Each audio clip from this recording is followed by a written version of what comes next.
I was reading recently that really interesting cultural fact. Every year, American students walk across their graduation stage wearing a graduation gown and a cap.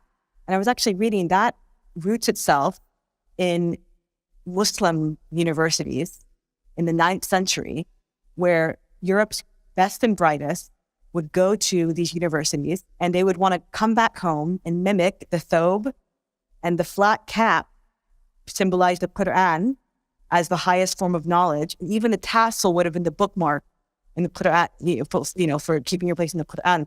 I mean, the fact that the Islamic intellectual tradition really influenced something as common as what American kids wear, even in Europe, walking down the graduation stage, what does that say about Islam's impact on Western civilization and intellectual thought? The model for universities in many ways were the early universities in Islam.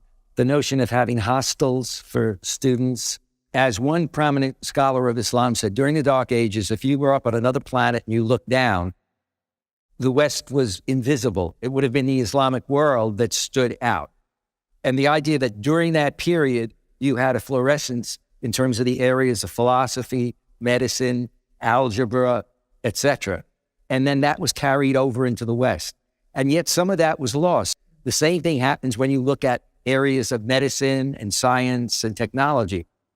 And a lot of that is just beginning, I think, at a popular level to surface right now. One of your colleagues at Georgetown actually told me once that even Thomas Jefferson was influenced by John Locke, who was influenced by the Muslim philosopher Ibn Tufayl.